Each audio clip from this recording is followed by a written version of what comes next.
নমস্কার বন্ধুরা, Jhuma lifestyle with kitchen YouTube চ্যানেলে সবাইকে স্বাগত। আশা করি আপনারা সবাই ভালো আছেন, সুস্থ আছেন। তো আমি আজকে চলে এসেছি হচ্ছে গিয়ে সবজি খেতে। তো দেখছেন একদম কত সুন্দর সুন্দর ওলকপি তুলছি। আজকে একদম আপনাদের জন্য নতুন রেসিপি নিয়ে এসেছি, সেটা হচ্ছে একদম গ্রাম্য পদ্ধতিতে রান্না করব আজকে ওলকপি দিয়ে চারাপোনা মানে বাটা মাছের ঝোল। আর তার সঙ্গে থাকবে এরকম টাটকা পালং শাকের আজকে গিয়ে ঘন্ট, পালং শাক আলু দিয়ে একটা নিরামিষ ঘন্ট থাকবে। তো তার সঙ্গে এই ওলকপিগুলো আমি তুলে নেব।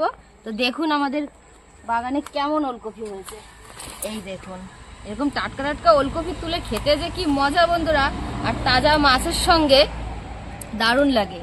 আর এইখানের ওলকপিটা দেখুন কত বড় হয়েছে। পলি দেখো, এই শালগাম, এই দেখুন অনেকে আবার শাল। পলি দেখো এটা কেমন বড় হয়েছে, বিশাল বাবা, এটা পুরো গোল হয়েছে বন্ধুরা। দেখুন একটা তরকারি একটা একটা তরকারি হয়ে যায়। হ্যাঁ, ওদিকটায় আরো আছে বড় বড়। একটা সুপারি। বলে এটা কি জুড়া হয়েছে নাকি গো, দেখি। হ্যাঁ হ্যাঁ বন্ধুরা এই দেখুন ওলকপি। তো এই একটা ওলকপি বন্ধুরা এত মানে এত রস, এত নকনকা যে এটা চিড়ে গেছে। এটা জুড়া না পলি, এটা মিডিল পয়েন্টে হ্যাঁ ফেটে গিয়ে দুভাগ হয়ে গেছে। তো এটাও তুলে নিই। আর আজকে এরকম টাটকা টাটকা ওলকপি দিয়ে একদম গরম গরম ভাতের সঙ্গে প্লেন তরকারি খেতে যা মজা, তো সেটাই করব আপনাদের সঙ্গে শেয়ার। তো বন্ধুরা আমাদের ওলকপি যে কটা তুলেছি এতেই হয়ে যাবে, আর লাগবে না। কারণ বেশি তুলে ঘরে ছুটো করে লাভ নেই, শুকিয়ে গিয়ে এরকম টাটকা টাটকা তুলতে হবে আর রান্না করে খেতে হবে, তাহলেই মজা। হ্যাঁ তুলতে হবে আর খেতে হবে। তো এইগুলো আমি এখানে রেখে দেবো, তারপরে শাক তুলে নিয়ে সোজা চলে যাব রান্নাঘরে, গিয়ে রান্না বান্না শুরু করে দেবো। পালং শাকগুলো কি সুন্দর হয়েছে বুঝলেন।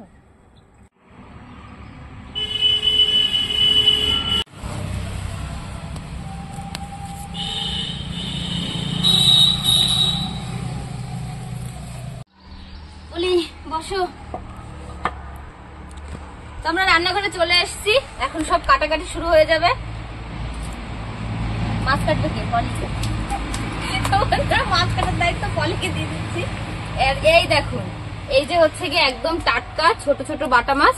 এই মাছ দিয়ে এইসব দেশি সবজি খেতে, ওলকপির তরকারি, সিম আলু এইসব খুব সুন্দর লাগে খেতে। তো আজকে বাড়িরই একদম খেতে টাটকা ওলকপি দিয়ে আর এই চারাপোনা মাছ দিয়ে হবে ঝোল। আর সঙ্গে থাকবে একদম টাটকা পালং শাক দিয়ে আলু দিয়ে ঘ্যাট ঘন্ট যাই বলেন। এটা একদম হালকা পাতলা রান্না। পালং শাকের রেসিপিটা আপনারা দেখবেন, এইভাবে করে খাবেন, গরম গরম ভাতে দারুণ লাগে। এই নাও তুমি মাছটা কাটো, আমি সবজিগুলো কেটে নিই তাহলে।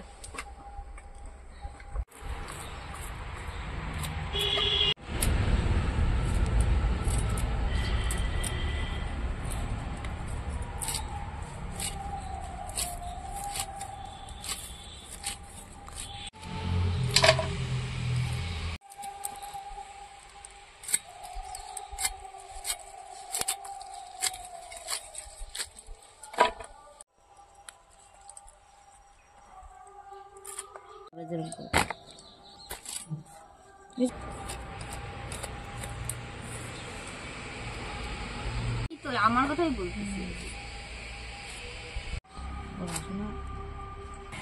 তো আমার প্রায় পালং শাক কাটা হয়ে গেছে, আর এদিকে পলিরও প্রায় মাছ কাটা হয়ে গেল।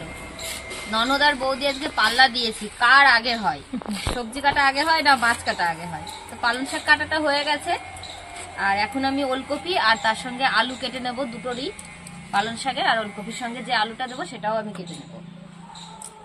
তো এরকম নিত্য নতুন রেসিপি পাওয়ার জন্য বন্ধুরা প্লিজ আমার চ্যানেলটি আপনারা সাবস্ক্রাইব করে নেবেন, ভালো লাগলে লাইক কমেন্ট শেয়ার করবেন, আর আমার পাশে থাকবেন, আমাকে সাপোর্ট করবেন।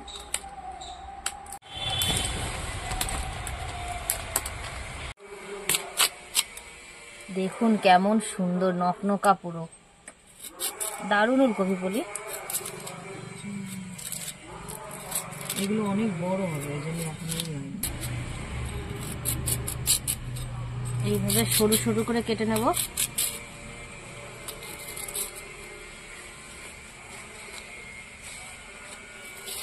এইভাবে আমি 3টে ভাগ করব।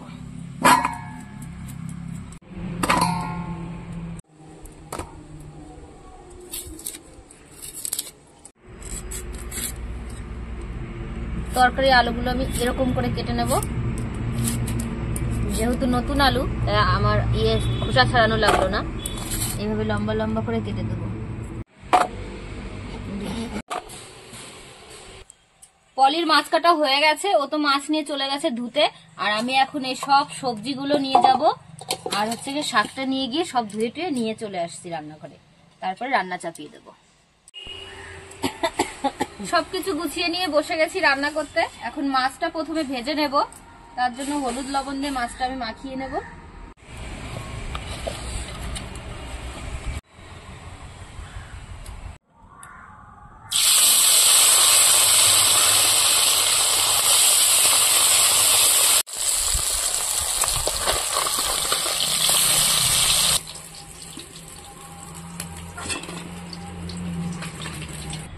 তো আমার সব মাছ ভাজা হয়ে গেছে, আমি ভেজে রেখে দিয়েছি। এখন আমি ওলকপি আর আলু দিয়ে যে তরকারিটা করব সেটা রান্না করব।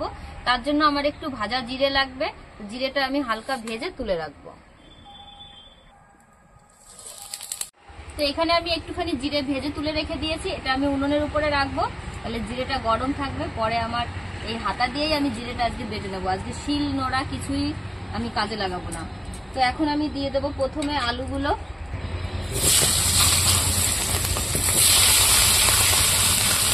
আলুটা আমি হালকা করে একটু ভেজে নিয়েছি, এখন আমি এই ওলকপিগুলো দিয়ে দেবো।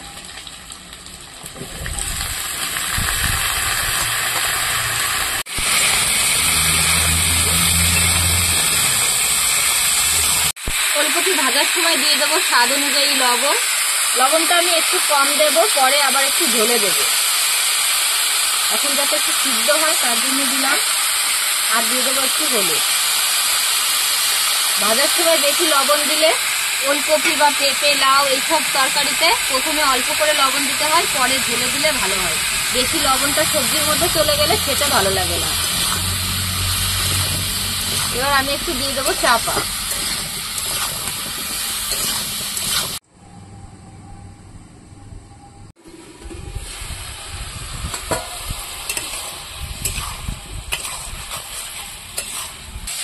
ওলকপি আর আলু একসঙ্গে আমি ভালো করে ভেজে নিচ্ছি।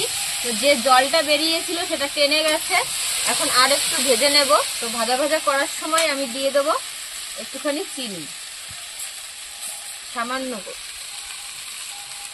তাহলে কপিটা খুব সুন্দর একটু মিষ্টি মিষ্টি লাগবে। এমনি ওলকপি মিষ্টি মিষ্টি লাগে, আর একটু চিনি দিলে দারুণ লাগে খেতে। তো ওলকপি আলু আমি ভালো করে ভেজে নিয়েছি, এখন দিয়ে দেবো আমি গরম জল। তো হাঁড়িতে গরম জল ছিল, তুলে নিয়েছি।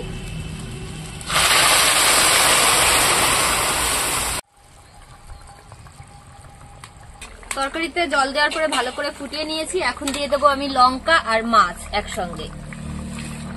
কাঁচা লঙ্কা চিড়ে দিয়েছি। একদম সাদা সিধে রান্না, এটা শরীরের পক্ষেও খাওয়া ভালো আর তাড়াতাড়িও হয়ে যায়, চটজলদি রান্না হয়ে যায়। এখন আমি তরকারিটা ফোড়ন দিয়ে দেবো, তার জন্য নামিয়ে নিই।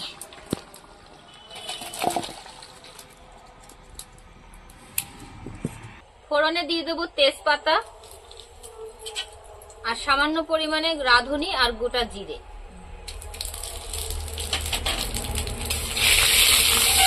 ফোড়নটা ভালো করে ভেজে নেব।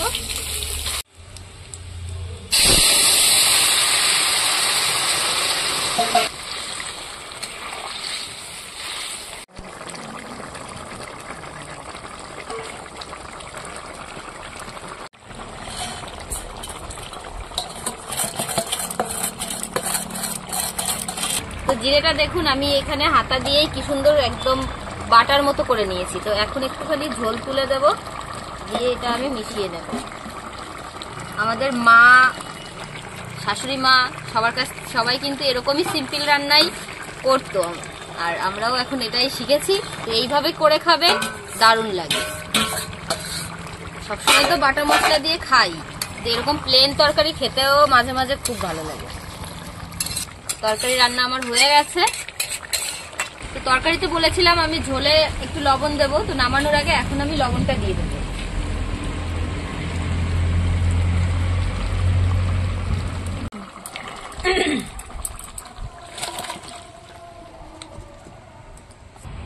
তরকারি রান্না হয়ে গেছে, এখন আমি রান্না করব পালং শাকে আর আলু দিয়ে ঘন্টটা।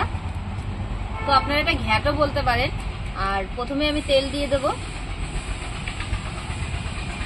খুব বেশি তেল দেবো না, সামান্য তেলেই রান্না হয়ে যাবে।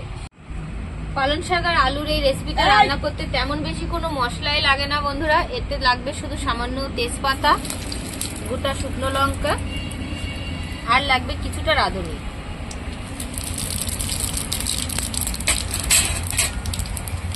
ফোড়নটা ভাজা হয়ে গেলে এখন দিয়ে দেবো আমি এখানে ডুমু ডুমু করে আলু কাটা হয়েছে। আলুগুলো এরকম ছোট ছোট করে ডুমু ডুমু করে কেটে নিতে হবে। তো আলুটা প্রথমে একটু ভেজে নেব। শাকের সঙ্গে দিলে কি হবে, আলুটা ভাজা ভাজা হবে না, তো সেই কারণে আলুটা আগে দিয়ে একটু ভেজে নিতে হবে। আলুটা ভাজার সময় আমি একটু লবণ দিয়ে দেবো যাতে আলুটা ভালো করে সিদ্ধ হয়ে যায়, আর দেবো একটু হলুদ।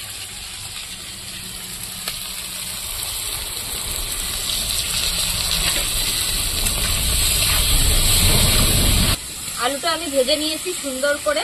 এখন আমি দিয়ে দেবো শাক।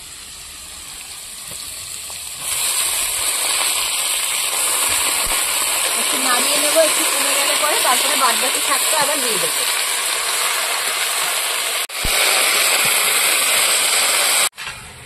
দেখুন কত এক কড়াই শাক দিয়েছিলাম, আর এখন কমে গিয়ে কেমন হয়ে গেছে, তাহলে বোঝা যাচ্ছে কেমন শাকটা, এত সুন্দর কচি শাক।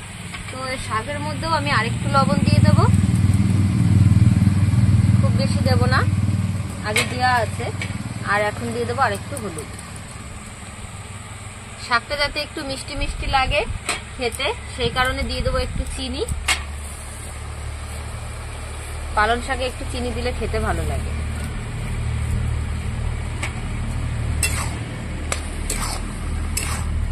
আর এখন দিয়ে দেবো কাঁচা লঙ্কা চিরা।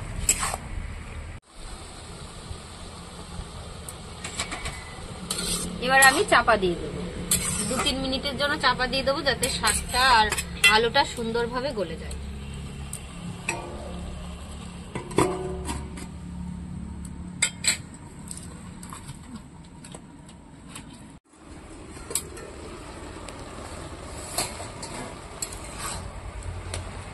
এই শাক থেকে যে জলটা বেরিয়েছে এই জলেই আমার রান্না হয়ে যাবে। শাকটা ভালো করে সিদ্ধ হবে আর জলটা শুকিয়ে যাবে। আর ঘন্ট বলা যাবে এর কারণে, এই আলুটা যখন সিদ্ধ হয়ে যাবে তখন আলুটা একটুখানি এভাবে খুন্তি দিয়ে চেপে ভেঙে দিলে পরেই একদম ঘন্টের মতো হয়ে যাবে শাকটা। খেতে এইভাবে সুন্দর লাগে। নিরামিষ পদ, নিরামিষ দিনেও আপনারা করে খেতে পারেন।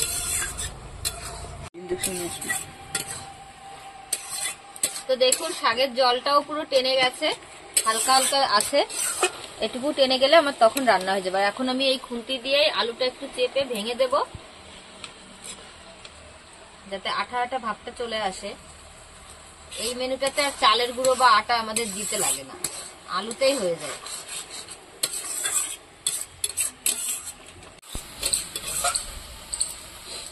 পালং শাকের ঘন্টটা রান্না হয়ে গেছে, আমি এবার নামিয়ে দেবো।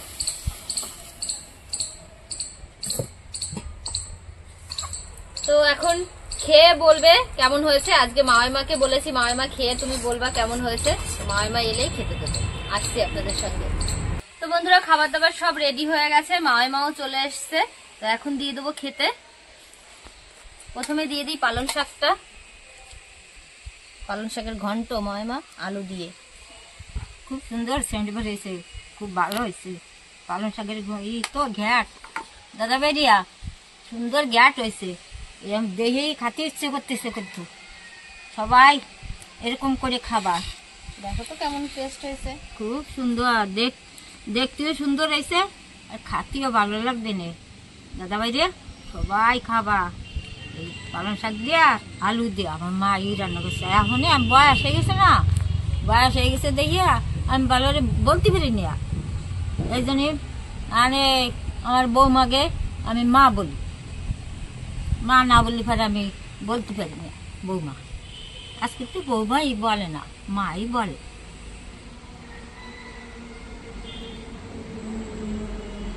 সুন্দর হয়েছে। আমাদের আগে খাওয়াইয়া ই করে নিচ্ছে, টেস্ট করে নিচ্ছে যে কিরম হয়েছে। আমার মা, এই দেখো আমার মা বসে রয়েছে। এই যে এখন তো সময় না, এখন হচ্ছে গিয়ে বাচ্চার মতো।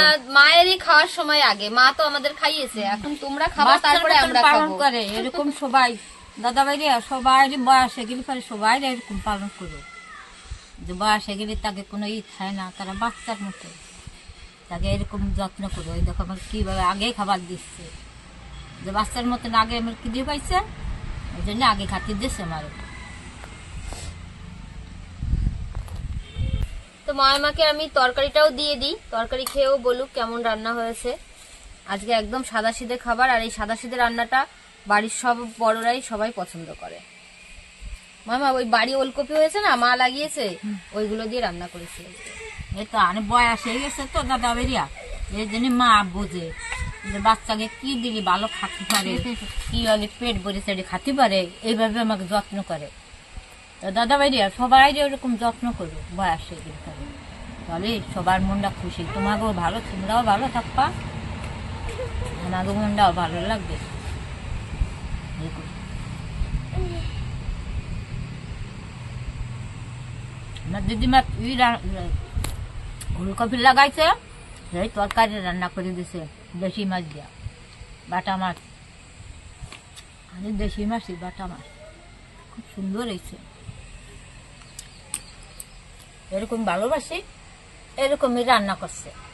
এখন তো বয়স হয়ে গেছে, মশলা বেশি কম কম খাই। এখন এই বয়সে মশলা টশলা খাওয়া সেরকম ভালো না, তো ওই জন্য মাকে আজকে মশলা নেই বলে আজকে মাকে বলেছি মামা তুমি আগে খেয়ে নেবা। মামা আসে একটু পরে পরে, এসে পরে খাওয়া দাওয়া করে, তো বলে মামা খেতে চায় না, বলে তোমরা আগে খাও, তোমরা আগে খাও। তো আজকে আমি বলেছি জোর করেই বসিয়েছি, সব সময় জোর করা হয়, খেতেই চায় না আগে। আগে হচ্ছে গিয়ে ছেলে বৌমা নাতিপুতি না খেলে ওনাদের আবার মন ভরে না। তো এইভাবে তো মামা বললো ভালো হয়েছে রান্না, খেয়ে বললো তো আপনারাও এইভাবে করে খাবেন, এরকম সাদাসিধে রান্না মাঝে মাঝে, এটা আর এটাই শরীরের পক্ষে। তো বন্ধুরা আমাকে আপনারা সাপোর্ট করবেন, আমি যেন আরো এগিয়ে যেতে পারি, আপনাদের সঙ্গে এরকম নতুন নতুন ভিডিও শেয়ার করতে পারি। তো আপনারা সবাই ভালো থাকবেন, সুস্থ থাকবেন, সাবধানে থাকবেন।